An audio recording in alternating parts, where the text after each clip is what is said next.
What's up guys, Crusader Shorts back again for another video, and today I'll be running over the lore of Arthas, aka the Lich King. So, pretty much, Arthas wasn't always the Lich King. He was actually a powerful paladin, and he was the apprentice to the paladin known as Uther the Lightbringer. Now, you might have seen him off Heroes of the Storm or Hearthstone, depending if you've actually played those Blizzard games. And he was the Prince of Lordaeron and a Knight of the Silver Hand, which is obviously an order of paladins from Lordaeron and the areas around from there. And he didn't live long enough actually to take the throne from King Terenas, and you will obviously realise why that is later on. So many thought he'd become a promising paladin, and he did. He became a hero, and his obsession with protecting the kingdom and his people would obviously ultimately lead to his corruption and ultimately his demise. So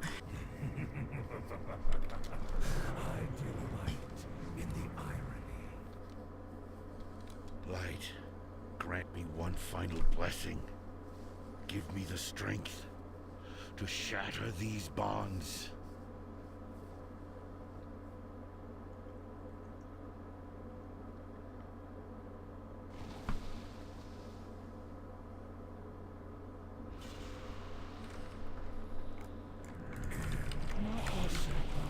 That ability isn't ready yet. No more, Arthas! No more lives will be consumed by your hatred!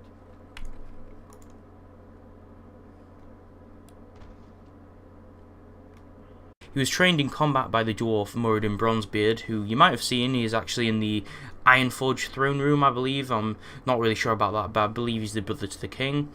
And he would later embark on the adventure with Arthas to find the fabled sword Frostmourne. So, as well as contributing to his fall at Icecrown Citadel, he did look for Frostmourne with Arthas. So, at the young age of 19, obviously just passing adulthood, Arthas was made a Knight of the Silver Hand, and the ceremony took place in Stormwind at the Cathedral of Light, which is where Arthas obviously obtained his weapon of choice, which was Light's Vengeance, before he did leave it behind and discard it to wield Frostmourne. So, however, trouble wasn't too far away actually, and this is how the story takes a turn for the worse. So, the Orcs, who obviously had now entered Azeroth, and I'm not sure when they did in this timeline, I'm not sure how the timeline overlaps, but I do know the story about them entering. I'm not sure how it obviously compares to this story, but the Orcs had entered Azeroth, and by this time they had actually inhabited the place, and they'd broken free of the chains in their prison camps. You may know this as well, because Thrall does escape imprisonment in one of the dungeons, which is escape from Durnhold. And there was a word passing of a plague spreading across the north, and people weren't exactly 100% sure what the plague was. However, it turned out to be an undead plague, a bit like zombie films, obviously. And Arthas, who was obviously 23 years old by this stage, was accompanied by Jaina Proudmoore, who was obviously, I think, a mage and from Dalaran, if I'm correct right there. Well, obviously not from Dalaran, but she was there as a mage. So he was also accompanied by Captain Fulric, who was tasked with investigating the issue and seeing what the plague actually was, because people weren't too sure if it was real, and they were interested, obviously, for the safety of everybody. So, to their surprise, they did actually clash with an undead army at an infested granary, and this is where they came into contact with a necromancer who was known as Kel'Thuzad, who you may have seen in the games, who is obviously in one of the biggest raids in the game, which is in Northrend, and he obviously was a human at one point before he was turned into obviously an undead lich. So they met him in the town of Brill, and they did chase him down to the town of Anderhall.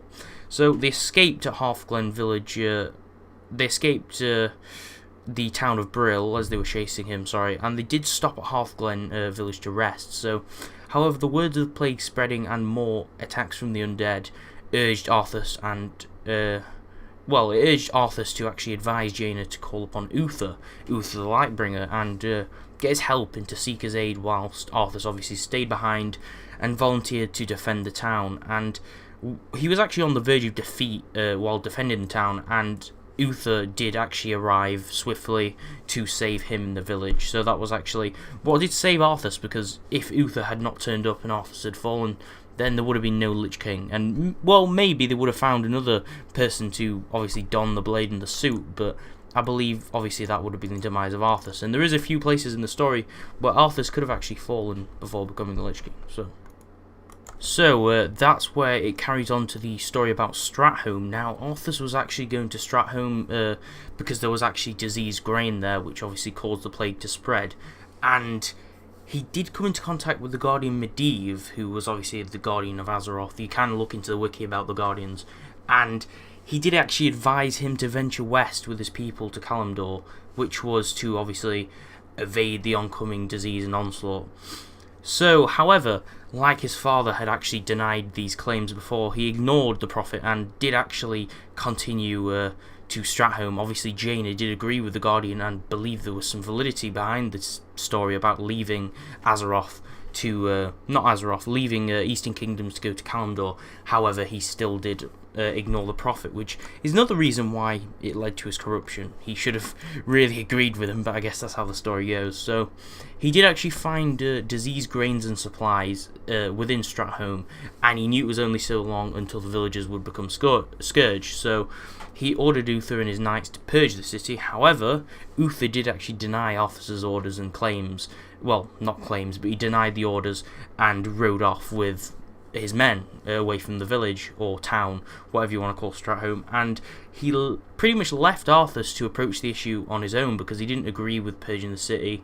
He thought there was another way, or to leave it was more inhumane, so he decided to not do that at all and left Arthas to do it himself. So Arthas did obviously slay the villagers before they became scourge zombies because he didn't really want that to happen. He wanted to save people from the mess, so he thought doing that would put them out of the misery or put them out of becoming scourge, and he thought that was a good thing. So he met Mal'Ganis, who was a dreadlord sent by, I believe, not Archimonde, I think it was Kil'jaeden, as Lich King's jailer, one of the Lich King's jailers, and he demanded a final battle between the two, obviously between Arthas and Mal'Ganis, to finish the issue, because he was trying to spread the plague and he was part of this whole undead thing from the Burning Legion and Kil'jaeden. So Mal'Ganis did actually escape to Northrend, and he told Arthas they would meet again. And Mal'Ganis, by this point, he thought that the Lich King was under control by the Burning Legion, and he thought that he was safe as long as Arthas became the Lich King.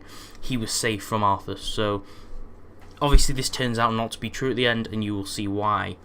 So this is where he embarks to Northrend. Arthas goes to Northrend with his men and comes into contact with Moradin Bronzebeard again and the Dwarven Explorers Guild, which obviously I think is fronted by Moradin Bronzebeard, I'm not really sure. And there's no signs of Mal'Ganis, they can't find him yet. This is part of the story where they can't even find him. And the two go to search for the fabled sword Frostmourne, and King Terenas and Uther had actually sent an emissary to actually go to Arthas and Moradin and tell them to come back and bring all the men back to Lordaeron.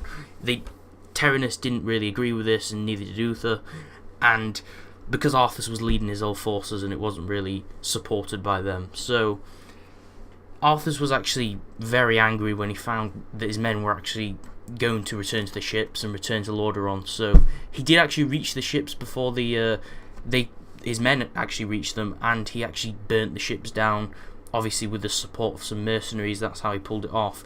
And he actually ordered the captain to slay the men. He actually said that the men destroyed the ships instead of him. So this happened, and then obviously this didn't settle well with Moradin.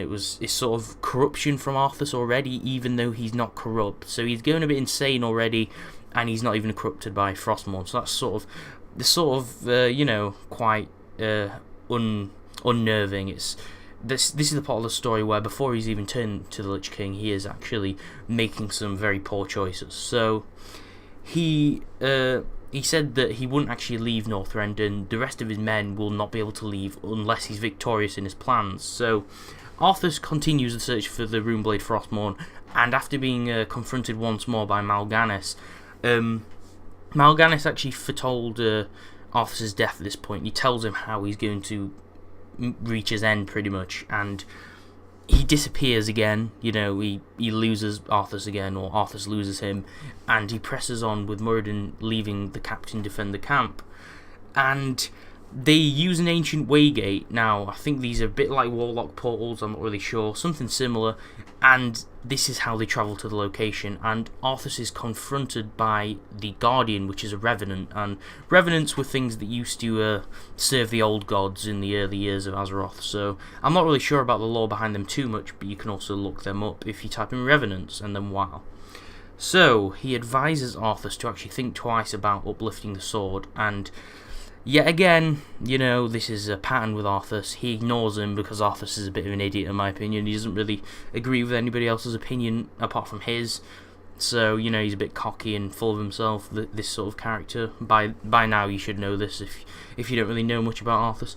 So, he actually slays the Guardian. Big surprise, he kills the Guardian pretty much, and goes to take the blade, and Moradin actually reads an inscription carved into the blade and urges that Arthas leaves it where it stands. And the reason for this is that he believes that the blade is actually cursed, because it does say something like it will bond to its owner or something for an eternity or something like that on the sword. So Moradin does read this and he urges Arthas not to actually pick up this sword, and I think you can guess what's going to happen next. Yeah, Arthas is an idiot, he's going to ignore Moradin again, sorry. So he does ignore him, he ignores him like the rest of his friends, and proceeds to uplift the sword from its icy encasing. He gets Frostmourne, and he breaks the weapon free with the help of the spirits around the area or something like that. And Moradin actually gets struck with a piece of ice by this point, and I'm not sure if that's ice coming from Frostmourne being shattered, or if it's attacking the person who doesn't wield it, I'm not sure. And before Arthas goes to help him, Frostmourne actually starts to corrupt him at this point, so it advises him not to actually help him. So this is the first sign of the corruption from the blade.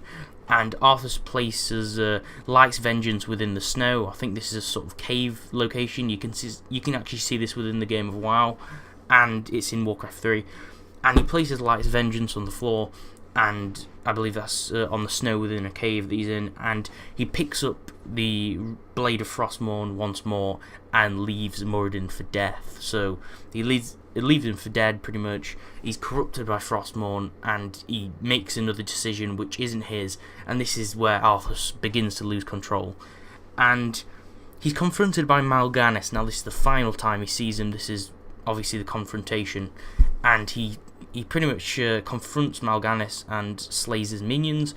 And Mal'Ganis told Arthas that the blade's voice and whispers are obviously coming from the Lich King, as you will probably know by now. And however, to his surprise, Arthas actually tells Mal'Ganis that the voice is actually telling him to defeat Mal'Ganis. So with that, he drives the blade into Mal'Ganis, the demon, and he flees into the icy tundra, fleeing, obviously being Arthas, and leaves his troops as well as Moradin behind. Big surprise.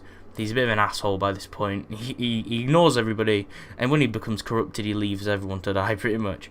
So this is where he starts become insane and loses sanity. So this is where the insanity kicks in. And Arthas returns to Frostmourne, for a hero's welcome home, you're a hero sort of thing. And when he actually enters the throne room, he kneels before his father, which is King Terenas II, obviously, and the king, obviously, of Lordaeron, and he drives Frostmourne through his heart, pretty much. So this is where he slays his father. This is the ultimate corruption of Arthas. This is where, there's no going back. Arthas has done this big act, and he's fully corrupted now. So he leaves the kingdom without a king, and he doesn't feel remorse. This is corruption. Arthas is pretty much gone. He's trying to battle this corruption inside, but it's overtaken him. It's overtook him, and there's no Arthas really left, to be honest. There's barely any good in him left. So this is where he leaves the kingdom without a king, and so begins the Wrath of the Lich King, pretty much. So obviously that's the name of the expansion, and yeah, that's the main lore behind Arthas. That is how Arthas becomes the Lich King. I can't really do any more lore into the Lich King after he becomes it, but pretty much when he does leave when he does leave Lordaeron, he does actually take the armor. He takes Frostmourne to the ice, and he shatters the ice at the Frozen Throne and takes the armor. And he wears the armor pieces, the Lich King pieces, and that's where it he pretty much gains the full immortality and strength and power of the armor, and more. He becomes even more corrupt, pretty much. So that's where Menethil, which is the orcish shaman who is the Lich King, binds with Arthas and becomes, you know, the Lich King as we know. So that's the lore behind Arthas. I'm not sure if this was as good as the Herobrine video. I'm not sure if you like this video as much, but it's still part of the Who Is series. You know, I want to do iconic game characters and some lore pieces behind certain games, and I thought this would be a great way to kickstart the next episode. So I've done G-Man so far, I've done Herobrine, and now I've done the Lich King. So if you do have any suggestions for characters you do want me to include in the series, you know, I can play near enough any game, you know, name the names of the games and I'll try to play it. And you can also name the character if you do want me to do an episode on Who Is, and I'll try and get enough background information, lore, as possible as I can. And if it is actually something you don't know much about, like if it's a creepypasta or something such as Herobrine, where people aren't sure if it's real or not, it's not a fixed character, I can actually try and get some background theories and explanations and try and make sort of like a debate video like I did with Herobrine and see how it goes. So on that note, I want to say thanks a lot for watching, guys. It's always appreciated. And if you do want to see more videos, then you can press the subscribe button. That button's sort of neglected these days, you know. So if you do want to subscribe, then you will get video content. And I usually do a video on Tuesdays and Wednesdays, or Tuesday or Wednesday. And sometimes I do also upload a bonus video or two at the weekend each week, which isn't guaranteed, but when I've got spare time, I usually do upload a bonus video or two at the weekend. So you can expect usually about 2 to 4 videos per week, which is usually what I upload, or about 1 to 2 videos at the least. So I will still upload every week, usually on a constant basis.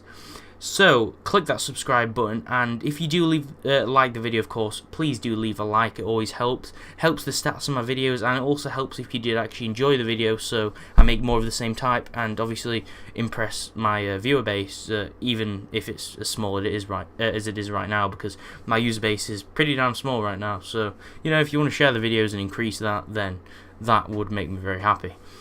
But you can leave a comment and tell me what you did like about the video, and if it's a good series, or, you know, leave ideas or theories or things that I could actually make a video about, and things I could use, and possibly leave things that you think I could improve about my videos. How to sort of present the ideas and theories, how to talk about things, how you think I need to improve in, what you think needs to be better. So pretty much that's it, guys. That's the video. So thanks a lot, guys. Peace.